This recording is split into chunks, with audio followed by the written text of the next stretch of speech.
मेरे प्यारे साथियों, आप सभी का बहुत बहुत स्वागत है आपके अपने यूट्यूब चैनल सिकंदरा क्लासेस पर। आज हम क्लास 10th के 2011 का कंपार्टमेंटल 2014 का कंपार्टमेंटल साइंस का ऑब्जेक्टिव क्वेश्चन को सोल्व करेंगे। सभी लोग अपना अपना 2014 का कंपार्टमेंटल मिला लें, क्योंकि क्वेश्चन बैंक में ज़्यादातर आंसर गलती ही रहता है।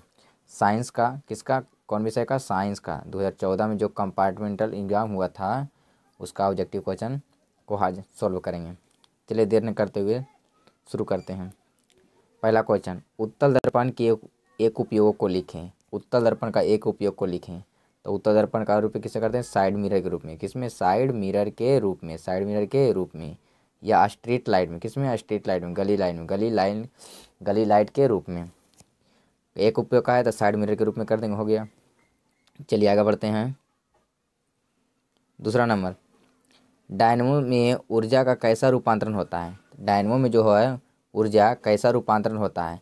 तो डायनमो क्या करता है कि आंतरिक ऊर्जा को विद्युत ऊर्जा में बदल देता है। डायनमो क्या करता है कि आंतरिक ऊर्जा को किस में बदलता है? विद्युत ऊर्जा में। विद्युत ऊर्जा में आंतरिक ऊर्जा किस में बदलता है? विद्युत ऊर्जा में।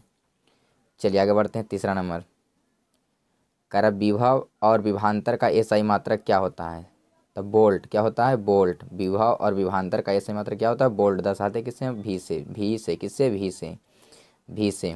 विभवांतर और विभव का एसआई मात्रक क्या होता है? वोल्ट। चलिए आगे बढ़ते हैं। जब प्रिज्म से किसी प्रकार किरण का अपवर्तन होता है तो आपतित किरण और निर्गत किरण के बीच बने कोण को कौन कौन कहते हैं? तो आपतित किरण और निर्गत किरण के बीच जो कोण बनता है उस कोण को बोलते हैं विचलन कोण। कौन कौन? विचलन कोण। विचलन कोण। चलिए आगे बढ़ते हैं। पाँचवा नंबर, श्वेत प्रकाश के विभिन्न वर्णों में विभक्त होने की घटना को क्या कहते हैं? श्वेत प्रकाश में कई रंग रहता है? तो 7 रंग। कितने रंग? 7 रंग। श्वेत प्रकाश कितने रंगों से मिलकर होता है? 7 रंगों का। तो यही जब विभिन्न रंगों में टूट जाता है, मैंने 7 रंगों में जब टूटता है तो टूटने की इस घटना को क्या बोलते हैं? तो वर्ण विक्षेपण। क्या बोलते हैं? वर्ण विक्षेपण। वर्ण विक्षेपण। इसमें कहेगा सबसे ज़्यादा झुकता कौन है? तो बैगनी। सबसे ज़्यादा कौन झुकता है? बैगनी। और सबसे कम झुकेगा तो लाल। सबसे कम झुकता है किसका? लाल। सबसे कम झुकता है लाल। कहेगा सबसे ज़्यादा विचलन किसका? जिसका झुकाव ज़्यादा होता है। झुकाव कौन है ज़्यादा? तो बैगनी का। सबसे ज़्यादा विचलन कहेगा झुकाव किसका? तो बैगनी का। झुकाव का मतलब विचलन होता है। सबसे ज़्यादा झुका कौन? विचलन। और सबसे कम कहेगा विचलन किसका? न्यूनतम विचलन कहेगा तो लाल का। किसका? लाल का। चलिए आगे बढ़ते हैं। यहाँ तक आप लोग को समझ में आ गया होगा। यदि आप लोग चैनल पर नया है तो सब्सक्राइब जरूर कर लें। आधुनिक आवाज़ सारणी में कितनी क्षैतिज पंक्तियाँ होती है? कितनी क्षैतिज पंक्तियाँ होती है? तो क्षैतिज पंक्तियाँ कहते हैं किसको? तो जो सुतल रहता है, कुछ रहता है सुतल, जो सुतल रहता है उसको बोलते हैं क्षैतिज पंक्तियाँ। और जो उठल रहेगा उसको हम लोग बोलेंगे वर्ग। क्या बोलेंगे? वर्ग या उदग्र स्तंभ। उदग्र स्तंभ या इसे बोलते हैं समूह। क्या बोलते हैं? समूह। जो उठल रहेगा उसका क्या क्या नाम है? तो वर्ग, समूह, ग्रुप या उदग्र अक्ष। लेकिन जो सूतल रहेगा उसको क्या बोलेंगे हम लोग? क्षैतिज अक्ष। क्षैतिज अक्ष या इसी को बोलते हैं आवर्त। क्षैतिज अक्ष को क्या बोलते हैं? आवर्त। Period period period period. तो कह रहा है कि आधुनिक आवर्त सारणी में कितनी क्षैतिज पंक्तियाँ? तो 7। कितने होते हैं? 7 क्षैतिज पंक्तियाँ। कितनी? 7 क्षैतिज पंक्तियाँ। क्षैतिज पंक्तियाँ अर्थात आवर्त कहेगा कितना? 7। सावर्त कितने? 7। लेकिन कहेगा वर्ग, समूह, ग्रुप या उदग्र स्तंभ कितने होते हैं? 18। कितने होते हैं? 18। चलिए आगे बढ़ते हैं। आप लाफिंग गैस का सूत्र होता है N2O। लाफिंग गैस का सूत्र क्या होता है? N2O। N2O। चलिए आगे बढ़ते हैं। CaOCl2 का प्रचलित नाम क्या है? तो विरंजक चूर्ण। विरंजक चूर्ण या ब्लीचिंग पाउडर। विरंजक चूर्ण या ब्लीचिंग पाउडर। Bleaching powder. विरंजक चूर्ण या ब्लीचिंग पाउडर। चलिए आगे बढ़ते हैं। क्या लिथियम को चाकू से काटा जा सकता है? तो हाँ, लिथियम को चाकू से काट सकते हैं। लिथियम, सोडियम और पोटेशियम 3 ऐसे धातु हैं जो काफ़ी मुलायम होते हैं और इन्हें चाकू से आसानी से काटा जा सकता है। चलिए आगे बढ़ते हैं। और इस तीनों को किरोसिन तेल में डुबा कर रखा जाता है। लिथियम, सोडियम, पोटेशियम को किरोसिन तेल में डुबा कर रखा जाता है। चलिए आगे बढ़ते हैं। एमेन जब HNO3 से अभिक्रिया करेगी तो कौन सा गैस निकलेगा? तो हाइड्रोजन गैस। कौन सा गैस निकलेगा? H2 माने हाइड्रोजन गैस निकलेगा। हाइड्रोजन गैस निकलेगा। चलिए आगे बढ़ते हैं। अब इधर 2 नंबर का है, 2 नंबर का हम लोग सोल्व करेंगे बोर्ड पर। चलिए आगे बढ़ते हैं। 21 नंबर, चिपको आंदोलन कब और कहाँ शुरू हुआ था? तो 1972 में, सॉरी ऐसे तो 1972 में मुख्य रूप से होता है। 1972 में कहाँ हुआ था? गढ़वाल के, उत्तराखंड के गढ़वाल में, उत्तराखंड के गढ़वाल में हुआ था। आप लोग ऑप्शन देख कर मानिएगा, अगर 1970 रहेगा तो 1970, 1972 ऐसे दोनों में से कोई एक ही ऑप्शन रहेगा, 1970 या 1972। चलिए आगे बढ़ते हैं। 22 नंबर, बाष्पोत्सर्जन को परिभाषा करें।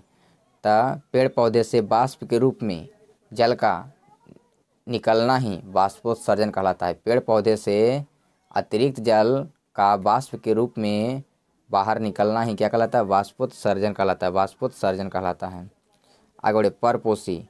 तो वैसे जीव जो अपना भोजन दूसरे जीव से प्राप्त करते हैं, वैसे जीव जो अपना भोजन किससे? दूसरे जीव से प्राप्त करते हैं, उसको बोलते हैं हम लोग परपोषी। परपोषी जैसे मनुष्य हो गया परपोषी, क्योंकि दूसरा जीव से प्राप्त करता है, परपोषी।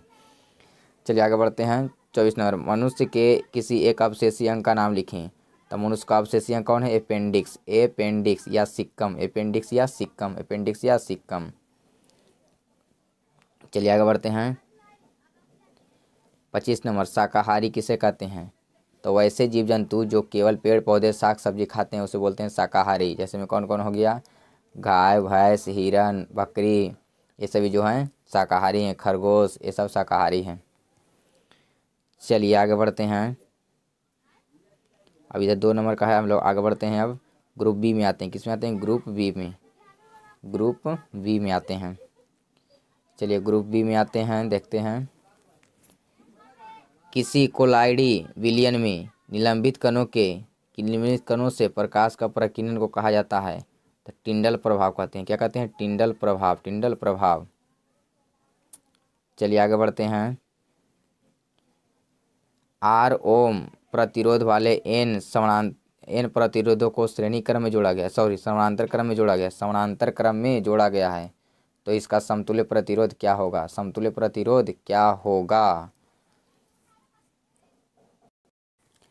RYN क्या हो जाएगा? RYN। चलिए आगे बढ़ते हैं। एक कूलम आवेश विद्युत आवेश से कितने प्रोटॉन बनता है? एक कूलम विद्युत आवेश से कितने प्रोटॉन बनता है? तो 1.6 × 10⁻19, 1.6 × 10⁻19 प्रोटॉन बनता है, 10⁻19 प्रोटॉन बनता है। चलिए आगे बढ़ते हैं।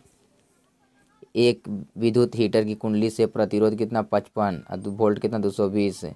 तो विद्युत धारा का मान पूछ रहा हमसे, मैंने आर दिया हुआ है कितना? 220, आर दे दिया है 55 ओम, अब वोल्ट कितना दिले है? 220 वोल्ट। तो आई पूछ रहा हमसे। हम जानते हैं वी बराबर क्या होता है? I R. वी बराबर क्या होता है? I R. तो यहाँ पूछ रहा है आई का मान, तब वी बटे क्या हो जाएगा? आई, वी बटे आई। तब वी का मान कितना दिले है? 220, 220 अब बटे कितना करेंगे? 55, 220 बटे 55। तो आएगा कितना? 55 है, 220 बटे 55, इसको काट देंगे तो कितना बार में कटेगा? तो 55 5 से काट रहे हैं, 55 चौके कितना हो जाएगा? 5 चौके 20, चला गया 2, तो 5 चौके 4 बार में पूरा कर जाएगा, 4 बार में पूरा पड़ जाएगा, मतलब हो गया 4 एम्पियर का एम्पियर 4 एम्पियर। चलिए आगे बढ़ते हैं। चंद्रमा पर खड़े अंतरिक्ष यात्री को आकाश कैसा दिखाई देता है? काला। कैसा दिखाई देता है? काला। चंद्रमा पर खड़े अंतरिक्ष यात्री को आकाश कैसा दिखाई देता है? काला। चलिए आगे बढ़ते हैं। 1 किलोवाट घंटा कितने के बराबर होता है? 3.6 × 10⁻6 जूल, 3.6 × 10⁻6 जूल के बराबर होता है। चलिए आगे बढ़ते हैं।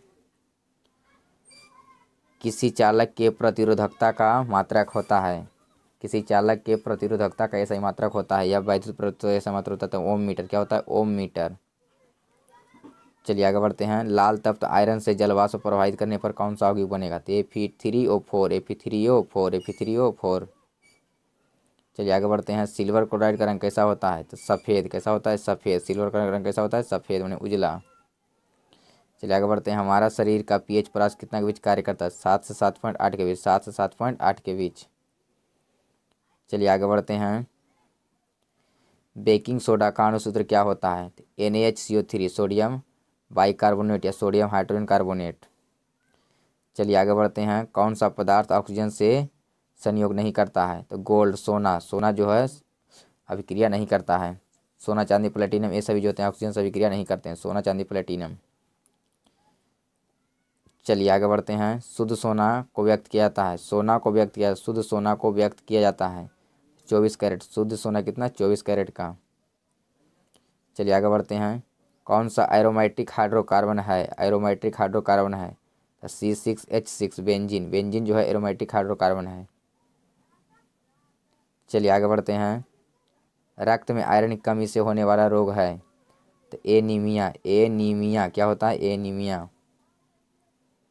चलिए आगे बढ़ते हैं। नर युग्म तथा मादा युग्म के संकलन को कहते हैं तो निषेचन। क्या कहते हैं? निषेचन कहते हैं। चलिए आगे बढ़ते हैं। थायरॉक्सिन का स्राव कहाँ होता है? तो थायराइड ग्रंथि, थायराइड ग्रंथि, थायराइड ग्रंथि से।